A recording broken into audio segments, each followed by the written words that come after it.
Hello, friends. Welcome. Friends, day before yesterday, there was an article which was published which said Starlink to launch phase 1 in India with 700 Gbps capacity. Now, friends, you recall that I have done a lot of videos to measure or estimate what will be the capacity of Starlink, the maximum capacity of Starlink, because of the number of satellites which will be visible on the surface of India, means on top of India. So I'm going to use that Excel sheet to kind of predict that what kind of speeds per customer is going to get if this is going to be the capacity that they are going to use to launch phase 1, which will be probably in next 9 months time.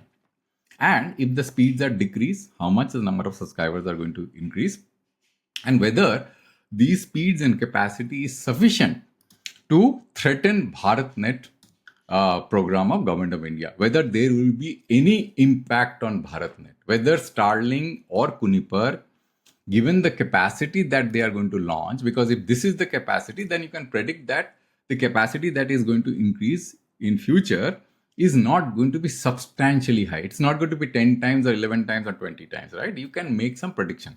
But if you read this article, you will get a sense what is being talked about, because here this article says Starlink and satellite-based internet service provider owner Elon Musk will begin in India operation in 12 months with 600 to 700 gigabits per second of bandwidth. Department of Telecommunications said initial beaming capacity will be will support between 30,000 to 50,000 users at a time.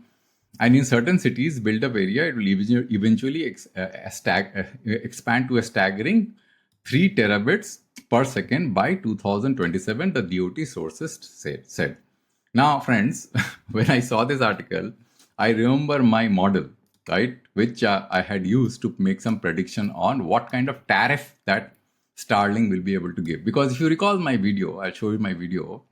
This video which I had done just recently, where I had predicted Starlink 840 plan in India, a reality check using business math. So this model I am going to use. And because this is an article which was published and DOT officials are quoted, looks to me that it is a quite credible article. So we will tweak this number and do the two things. One is that to predict that how many customers, because they are saying 30 to 30K to 50K customers are going to be supported in phase 1, and how those customers are going to increase and what kind of data speed that they are going to get. That is important to understand, and the BharatNet program also we will discuss. So let's look at this model. Now, friends, if you recall, I made some projection on some satellites which Starlink is going to deploy going forward, and the number of satellites which are going to be visible on the surface of India, right? Because the data that I had used was 0.8% of the global satellite, and which is quite reasonable. If you go to any kind of if you go to a web page where Starlink satellites are captured, you can clearly see that these many satellites are visible, not more than that. And I had assumed per satellite capacity of 80 Gbps. Now, in that video, this particular video, if you look at this video, I said that this 80 GB capacity is an optimistic number. The number can be much lower than that, right? But I am going to, because since we are not talking about a capacity in year 2027, so I can make this change from year to, because I was assuming that, this was actually the capacity of the first year, which is 2026. And in 2027, the number that has been quoted here, if you look at this article, so it says then the first year, this is within 12 months, 600 to 700 GB. And the next year, the capacity is going to be staggering 3 terabytes per second, right? So what I'm going to do, I'm going to make the changes here, because these numbers were emanating out of what? Out of these numbers, the number of satellites, right? So I'm going to hard code this number now, because let's assume 700 Gbps, right? And the next year, let's assume 3000 Gbps, because which will be 3 terabytes. Now, this is the capacity. These are the capacities which are, let's forget about these years, right, for the time being. Let's focus on only these. Let me just do the following. Let me just hide this, because that will be much more easier to do. So I'll just go here, view ribbon, and then I am going to go here, home page and data, and then group. And say group, and I'll hide this. Because if I hide this, then it will be easy for you to focus only on these two rows. These are the two rows we will focus on because we have only visibility of 2 years. The first year is year 2026 and the next year is 2027. And we are not going to use these projected satellites. We are straight away going to start from these numbers. And why I'm going to start from these numbers? Because these numbers are given in this article, which I consider as a credible article. So let's go to this sheet again. Forget about these numbers. Let's start with these capacities, right?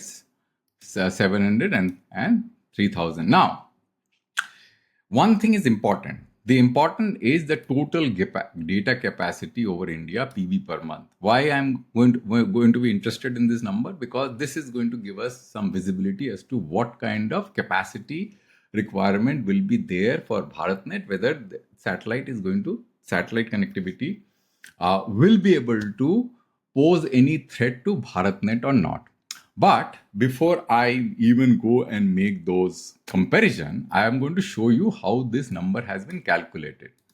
Now, this number has been calculated only on the basis of download speed. If you see, F is this. Let me just take this away. So F is this 700 GB, right? Gbps capacity. And then what I'm doing is I'm multiplying by 60 into 60 to convert into hour. Then we have multiplied by 24 and then 30 months, 30 days in a month, and then divided by 8 because bit, this is bit, I have to convert it into byte, and then divided by the number to convert into Gbps, right? So this is, divided by this number to convert it into petabytes, right? And this is petabytes, this number, 1000. How much it is? How many? 6 zeros, right? So it comes out to be 227 petabyte per month, and this comes out to be 927 petabyte per month. Now, you can clearly see all my assumptions have been proven to be correct because I am assuming a download speed of 70 Mbps on an average speed per user and with a 20% concentration factor. And if you look at this, automatically the total subscriber limited by user speed comes out to be 50,000. And this is exactly what this article is talking about. 30 to 50,000 subscribers at a time, right? On first year. So, and that is why I'm doing this video to tell you that how much accurate these predictions were when I made this video. 70 Mbps per second and 20% concentration factor, 50K. Now, if I reduce this to, let's say, increase this to 80, then you can see the number of user drops to 43K. Now, if I convert this into 100 Mbps download speed, you can see the number of users drop to 35K, which is exactly what this article talks about. You see? So that's why I'm fully confident about this sheet. So therefore, this 840 rupees per month model is no longer sustainable because if I am going to use 840 rupees, which I already told you, and you have just so many customers, then you can imagine the revenue that Starlink is going to generate in first year is only 4 million. Therefore, this number has to be 8,000 rupees. It cannot be 840 rupees per month. At least they will be able to generate a revenue of 40 million per year using 35,000 or maybe depending upon what kind of download speed Starlink will offer. So let me make it again 70 Mbps per second. So 70 Mbps per average customer's download speed of 70 Mbps. Then you will see that this comes out to be 50K, right? So you are supporting 50K subscribers with a concentration factor of 20%. So if I change this concentration factor, then this number is going to change. But I don't think that the 20% concentration number will change, right? So the next year, when they have got 3 terabits of capacity, they will be able to support how many customers? 214K customers, 214K customers, right? Which is again coming from these assumptions because I don't think these assumptions are going to change, right? So they will be able to generate a revenue of 239 million. And that is why this number cannot be 840 rupees per month, right? So this is one part of the video. The second part of the video, let's go to BharatNet's website. So if you go to BharatNet's website, you'll see that the number of villages that we have been talking about is 655K, right? And the number of villages which has been covered is 200K. Villages which has not been covered is 456K, right? And the total data capacity per month is 137 petabytes. Right? So look at this number, 655K villages. And then within villages, the people are going to be using that connection in a shared manner, right? So total coverage is 200K, right? So it is just one single point connection in particular village. Then the number of users are going to share that connection. Now, therefore, in order to understand whether Starlink will have the capacity to support these many villages, and on top of it, so many customers, you can multiply that by, let's say, 5. Let's say 5 users per village is sharing that connection, right? Because you can't be having just one person sharing, maybe 5, because you have got Wi-Fi points installed. And let's assume that a very, very conservative number, 5, right? So if you have 5 users sharing that connection, and even if you are going to assume a 70 Mbps, which is as per this model, imagine the kind of speed per user is going to get. Right? So therefore, the satellite connectivity is not a replacement of BharatNet. That is very, very clear, because one satellite connection will give you maximum 100 Mbps, maybe 150 Mbps, right? If you look at the Starlink website, the upload speeds are only up to 25 Mbps, and if I go to download speeds vary between 25 Mbps to 150 Mbps, but you will never get 150 Mbps plus if the number of users are simultaneously using, and the upload speeds are going to be miserable. You look at this, 5 Mbps to 25 Mbps, right?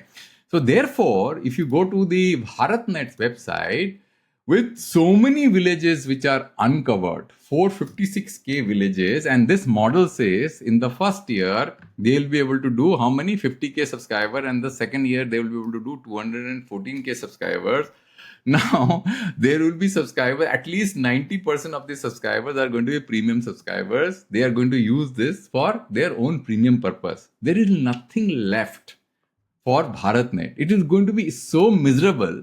First of all, the number of users are going to be so low that there will be no provision to cover these many villages. So optical fiber is the solution. You can't really have an alternative of optical fiber. Satellite is only going to be for those remote villages where there will be no way optical fiber can be deployed, right? Because of why? Because the speed per connection can be at the most on an average 100 Mbps, and the upload speeds are going to be miserably low.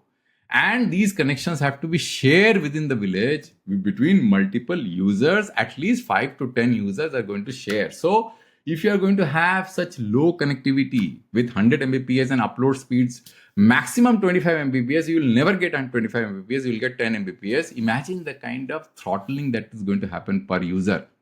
So BharatNet is not a threat because of satellite broadband connectivity. And therefore, this article, which says that is BharatNet threatened by Starlink and Kunipa? No. Simple answer to this question is no, given the lack of capacity of satellite broadband to cater for the BharatNet village requirement, which is very simple. Go to this model and have a look at it. Right, you will see that the number of subscribers based on the assumptions, which DOT's official communication, if you assume that the article is true, is only 214K subscribers, and every user is going to get an average of 70 Mbps. I have not even considered upload speed. The another thing which is important to understand is the total capacity, the download speed data capacity throughout 24 hours. And that is not the way to measure it, because if you are going to have 24 hours, continuous usage, and maybe let's assume that, right, that 24 hours, right, constantly the connection is used, and therefore this data capacity is 227K in the first year, and the next year is 972K. Now, you know that, friends, BharatNet is not used that much, right? But if you go to the BharatNet website, you will see that the total data usage per month is how much? 137 petabytes. Now, if within this thin usage, right, even within this thin usage, because a lot of BharatNet connections are not lying idle or not, even if these numbers cannot be trusted because there could be some faulty connection, the things are not, Even with this, the data usage is 137 petabytes. And what is this model saying? The first year you are getting a capacity of 227 petabytes, and then in the next year you are getting a connection of capacity of 927 petabytes. So these capacities, right, actually is not the true way to measure the capability of any kind of broadband connection. Capacity is actually a very poor measure. What is the measure is the speed. Because if you are going to have an adequate speed, you will definitely going to meet the capacity. So capacity is a very poor measure because sometimes it is very erratic, right? So it's very clear from this that BharatNet is not a threat. Point number one, because of very, very poor speeds. Satellite is going to have a download speed of around 70 Mbps on an average, and an upload speed which are going to be miserably low, given the satellite doesn't have a very good upload speed. And optical fiber connection is always synchronous, bidirectional, right? With equal capability in the downlink and the equal capability in the outlink. So you can't have a replacement of optical fiber. This is very clearly proven by the model which I had created earlier and I showed you. And the second thing is that the ARPU cannot be low as 840 rupees per month, which was some people imaginary, analysis. This will be as high as $100 or maybe $90, right? It can't be more than that, because if I make it $840, 840 rupees per month, then the Starlink is going to make a miserably low revenue of 6 million per year in the first year, and then 25 million in the second year. It makes no sense. So it has to be 8,000 rupees, right? So this also is going to be a big bottleneck for rural connectivity, because this number is pretty high.